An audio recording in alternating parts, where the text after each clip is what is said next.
लिख रहा हूँ मैं अंजाम जिसका, आगाज कल आएगा, मेरे लहू का एक एक कतरा इनकलाब कहलाएगा। साथियों, सबसे पहले भगत सिंह की शहादत दिवस को मैं शत शत नमन करता हूँ। इस वीडियो में हम लोग इंडियन कॉन्स्टिट्यूशन यानी भारतीय संविधान की एक महत्वपूर्ण टॉपिक संविधान सभा पढ़ेंगे। संविधान सभा का गठन भारतीय संविधान के निर्माण के लिए, भारतीय संविधान की रचना के लिए की गई थी। तो इससे जुड़े हुए जितने भी कंटेंट्स होंगे इस वीडियो में हम देंगे। तो आइए जानते हैं। सबसे पहले 24 मार्च 1946 को कैबिनेट मिशन भारत आया और उसने 16 मई 1946 को अपनी रिपोर्ट प्रस्तुत की। कैबिनेट मिशन योजना भारत आने का मूल उद्देश्य था भारतीय संविधान सभा का गठन किया जाना। इसने अपनी रिपोर्ट प्रस्तुत की जिसके आधार पर भारतीय संविधान सभा का गठन होना था। तो भारतीय संविधान सभा के गठन की जो शर्तें थी इस योजना में क्या क्या थी। भारतीय संविधान सभा के गठन के लिए 389 सदस्यों का चयन करना था और चयन इस प्रकार से करना था कि 292 सदस्य ब्रिटिश प्रांत से चुने जाने थे। चीफ कमिश्नर क्षेत्र से 4 सदस्य चुने जाने थे और देसी रियासत से 93 सदस्य मनोनीत होने थे। देसी रियासत से 93 सदस्य मनोनीत किए जाने थे। तो इस प्रकार 389 सदस्यों का क्लासिफिकेशन इस पर किया गया था कि 292 जो सदस्य होंगे वो ब्रिटिश प्रांत से चुने जाएंगे, चीफ कमिश्नर क्षेत्र से 4 सदस्य चुने जाएंगे और देसी रियासत से 93 सदस्य चुने जाएंगे। एक बात याद रखिएगा कि हैदराबाद एकमात्र ऐसी देसी रियासत थी जो संविधान सभा के गठन में अपनी महत्वपूर्ण भूमिका नहीं निभाई। यानी देसी रियासत वो कौन था जिसने संविधान सभा की सदस्यता ग्रहण नहीं की, तो वह था हैदराबाद। अब एक चीज और देखेंगे, इन 389 सदस्यों में से 292 ब्रिटिश प्रांत से और 4 चीफ कमिश्नर क्षेत्र से चुने जाने थे। अर्थात 296 सदस्यों का चुनाव अप्रत्यक्ष निर्वाचन पद्धति के द्वारा किया जाना था। 294 सदस्यों का चुनाव किया जाना था अप्रत्यक्ष निर्वाचन पद्धति के द्वारा। तो ये जो ब्रिटिश रियासत के अंतर्गत 292 और चीफ कमिश्नर क्षेत्र से 4, इस तरह से 296 सदस्यों का निर्वाचन होना था। एकल संक्रमणीय अप्रत्यक्ष रूप से इसका चुनाव होना था। और 4 जो चीफ कमिश्नर क्षेत्र के प्रतिनिधि होते वो कौन कौन क्षेत्र था? अजमेर, मेवाड़, बलूचिस्तान, कुर्ग और दिल्ली। ये 4 ऐसे चीफ कमिश्नर क्षेत्र थे जहां से एक एक सदस्य का चयन करना था। प्रत्येक सदस्य के चुनाव के लिए जनसंख्या 10 लाख निर्धारित की गई थी, उसे भी याद रखना है। जब संविधान सभा के गठन के लिए चुनाव हुआ तो रिजल्ट क्या है उसको भी देख लेते हैं। जुलाई 1946 में प्रांतों की विधानसभा द्वारा 296 सदस्यों का चुनाव हुआ और इस प्रकार किस किस पार्टी को, जैसे कि उस समय में मुखर पार्टी मुस्लिम लीग बनाम कांग्रेस थी और दोनों अपने अपने दावे को प्रस्तुत कर रही थी। दोनों ने एक्सेप्ट किया था कैबिनेट मिशन योजना को, क्योंकि इससे पहले अगस्त प्रस्ताव, बेबेल योजना, शिमला समझौता होने के बाद भी डोमिनियन स्टेट्स और भारतीय संविधान के निर्माण की प्रक्रिया शुरू नहीं हुई थी। कैबिनेट मिशन योजना को दोनों पार्टियों ने, मुस्लिम लीग और कांग्रेस ने एक्सेप्ट किया था। तो जब जुलाई 1946 में चुनाव हुई तो कांग्रेस पार्टी को 208 सीटें आई, मुस्लिम लीग को 93 सीट, स्वतंत्र और निर्दलीय जो पार्टी थे उन्हें 8 सीटें आई और अदर को 7।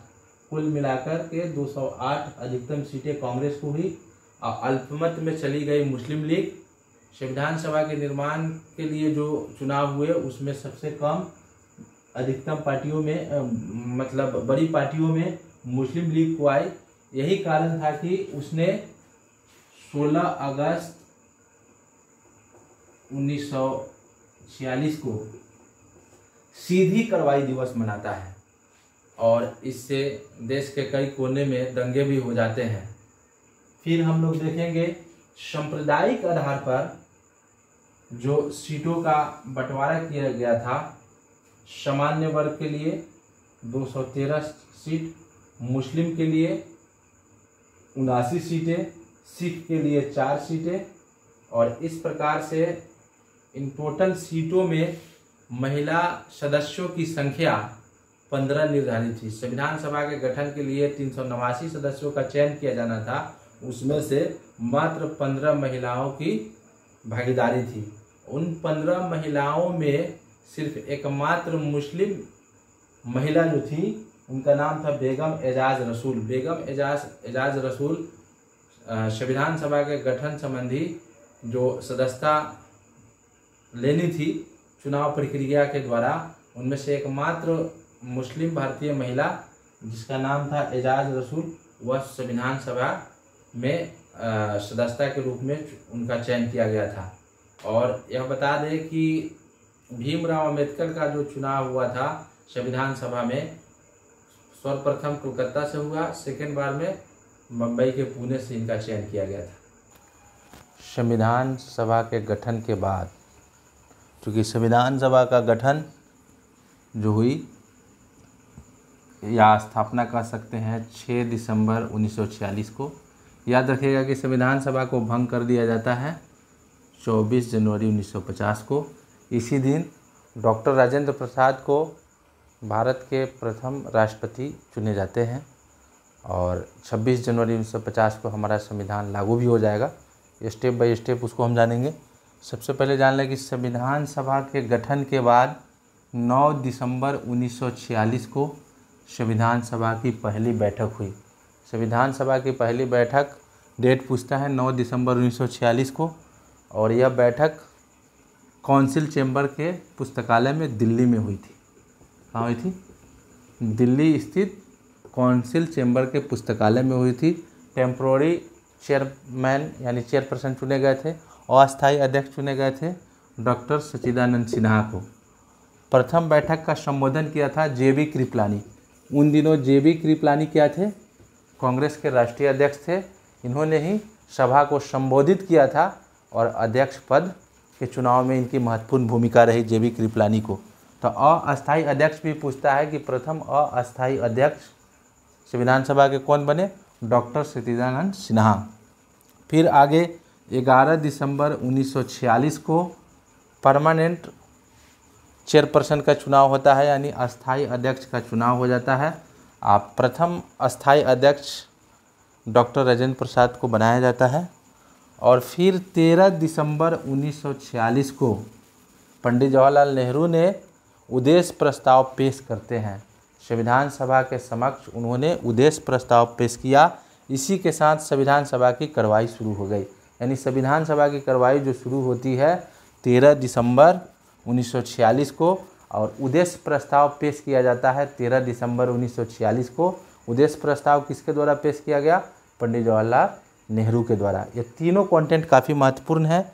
फिर इसी स्टेप में आगे देखेंगे 22 जनवरी 1947 को उद्देश्य प्रस्ताव को एक्सेप्ट कर लिया जाता है, यानी उद्देश्य प्रस्ताव की स्वीकृति मिल जाती है। जो उद्देश्य प्रस्ताव 13 दिसंबर 1946 को पंडित जवाहरलाल नेहरू ने संविधान सभा के समक्ष पेश किया था, उस उद्देश्य प्रस्ताव को संविधान सभा ने स्वीकार कर लेता है। वह तिथि है 22 जनवरी 1947 को। और इसी दिन अनेक प्रकार की समितियां बनी, जैसे संघ समिति, झंडा समिति, संचालन समिति, जिसको हम आगे इसी वीडियो में पढ़ेंगे। फिर उसके बाद 29 अगस्त 1947 को प्रारूप समिति का गठन किया जाता है, यानी संविधान का ड्राफ्ट कमेटी का गठन किया जाता है। संविधान का प्रारूप तैयार करने वाले उस व्यक्ति का नाम था BN राव। BN राव को भारतीय संविधान का संवैधानिक सलाहकार भी कहा जाता है। तो प्रारूप समिति को एक्सेप्ट किया गया और प्रारूप समिति बनाई गई, और प्रारूप समिति का अध्यक्षता करने के लिए पावर मिला, यानी प्रारूप समिति का अध्यक्ष किसे बनाया गया? डॉक्टर भीमराव अंबेडकर को। उसी दिन संविधान का संकल्प प्रस्ताव पारित हुआ। याद रखिएगा 29 अगस्त 1947 को प्रारूप समिति का गठन हुआ, जिसके अध्यक्ष डॉक्टर भीमराव अंबेडकर को बनाया गया। अब प्रारूप संविधान का तैयार किए थे BN राव, और उसी दिन संकल्प प्रस्ताव भी पारित किए गए थे। संकल्प प्रस्ताव पारित कब किए गए थे? 29 अगस्त 1947 को। यही प्रारूप समिति द्वारा भारतीय संविधान का निर्माण किया जाएगा। प्रारूप समिति में 7 सदस्य थे, उसको भी हम लोग इस वीडियो में देखेंगे।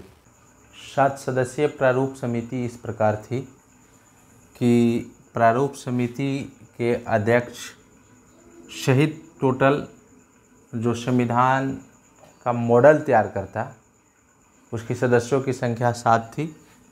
डॉक्टर भीमराव अंबेडकर उसके अध्यक्ष थे। N गोपाल स्वामी अयंगर एक सदस्य थे। तीसरा अल्लादी कृष्ण स्वामी अय्यर। चौथा कन्हैयालाल मणिकलाल मुंशी। पांचवा सैयद शहदुल्ला। और छठा N माधव राव। और सातवां DP खेतान। इस तरह से प्रारूप समिति में कुल 7 सदस्य थे। ये जो 389 सदस्यों का चयन किया गया था, उन्हीं सदस्यों में से 7 सदस्यीय प्रारूप समिति यानी संविधान का मॉडल ड्राफ्ट कमेटी द्वारा तैयार करना था। यानी संविधान का ड्राफ्ट तैयार करने वाले जो मतलब कमेटी थी, उसके अध्यक्ष डॉक्टर भीमराव अंबेडकर थे और ड्राफ्ट तैयार करने वाले BN राव थे। यानी BN राव को संवैधानिक सलाहकार कहा जाता है।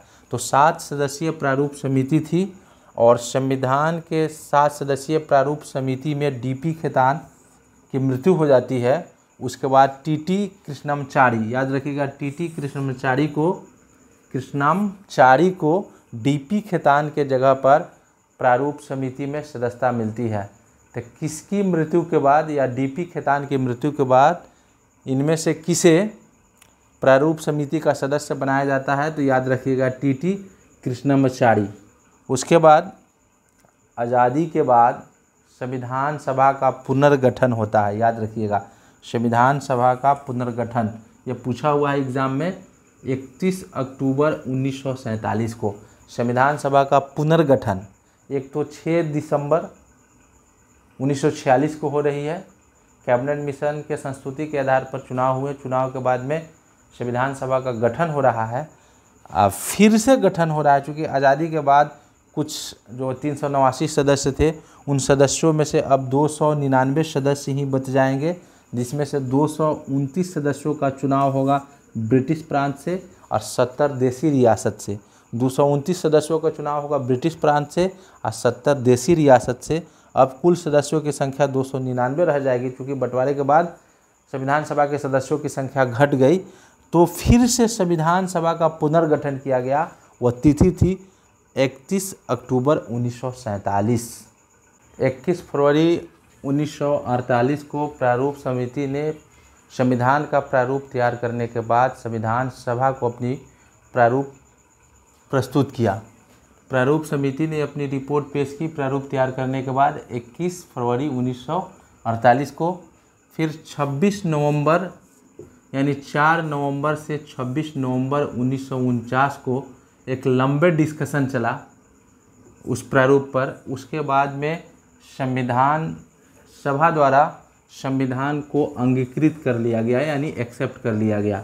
तो वह तारीख थी 26 नवंबर 1949 को संविधान सभा द्वारा संविधान को पारित किया गया, यानी अंगीकृत कर लिया गया और पारित किया गया सेम चीज़ है। संविधान सभा द्वारा संविधान को पारित कर दिया गया कि अब यही मॉडल का संविधान रहेगा भारत के लिए, उसे हम एक्सेप्ट करते हैं। वह तारीख थी 26 नवंबर 1949 को और लागू होगा 26 जनवरी 1950 को, याद रखिएगा। अंगीकृत या पारित जब संविधान को संविधान सभा ने कर लिया तो उस दिन कुल 284 सदस्य मौजूद थे, जिसने अंगीकृत किए गए संविधान पे हस्ताक्षर किए। अंगीकृत किए संविधान पे हस्ताक्षर कितने लोगों ने किया? 284 सदस्यों ने। जिस दिन 26 नवंबर 1949 को संविधान बनकर तैयार हुआ, उस पर 284 लोगों ने हस्ताक्षर किया। हस्ताक्षर करने वाला संविधान पे पहला व्यक्ति पंडित जवाहरलाल नेहरू थे। अब महिलाओं की ओर से पहली महिला जिसने भारतीय संविधान पर हस्ताक्षर की वह सरोजनी नायडू थी, याद रखिएगा। फिर 26 नवंबर 1949 को लगभग उसी दिन 15 आर्टिकल्स इम्प्लीमेंट कर लिए जाते हैं। यानी संविधान में जो मूल आर्टिकल्स थे उनमें से 15 आर्टिकल्स को उसी दिन से लागू कर दिए जाते हैं, प्रभाव में आ जाते हैं। तो 15 आर्टिकल्स, और याद रखिएगा 1935 के भारत सरकार अधिनियम के बहुत सारे आर्टिकल्स को यानी अनुच्छेद को, अधिनियम को भारतीय संविधान अधिनियम में समाहित किया गया है। 24 जनवरी 1950 को संविधान सभा की अंतिम बैठक होती है। उसी दिन डॉक्टर राजेंद्र प्रसाद को भारत का फर्स्ट प्रेसिडेंट बनाया जाता है, यानी भारत का प्रथम राष्ट्रपति उन्हें नियुक्त किए जाते हैं। फिर आगे 26 जनवरी 1950 को पूरे देश में संविधान लागू कर दी जाती है, और संविधान लागू होने तक संविधान सभा की एक महत्वपूर्ण भूमिका रही। और प्रारूप समिति के अलावे संविधान को तैयार करने के लिए लगभग 13 कमेटियां यानी समिति बनाई गई थी, जिसमें से प्रमुख कुछ समितियां हैं उसको भी देख लीजिए। संचालन समिति, जिसके अध्यक्ष डॉक्टर राजेंद्र प्रसाद थे, संचालन समिति के अध्यक्ष डॉक्टर राजेंद्र प्रसाद। संघीय संविधान समिति के अध्यक्ष पंडित जवाहरलाल नेहरू थे। संघीय संविधान समिति के अध्यक्ष पंडित जवाहरलाल नेहरू थे। प्रांतीय संविधान समिति के अध्यक्ष पटेल थे, सरदार वल्लभ भाई पटेल। प्रारूप समिति के अध्यक्ष तो पूछता ही हैं। राष्ट्रध्वज के संबंध में तदर्थ समिति के अध्यक्ष डॉक्टर राजेंद्र प्रसाद थे। तो इस तरह से संविधान सभा द्वारा तैयार किए गए समितियां, उनके कार्यों, उनकी बैठकों से संबंधित महत्वपूर्ण जानकारी इस वीडियो में दिए और संविधान से संबंधित अन्य महत्वपूर्ण जानकारी अगले वीडियो में देंगे। तब तक के लिए जय हिंद, जय भारत।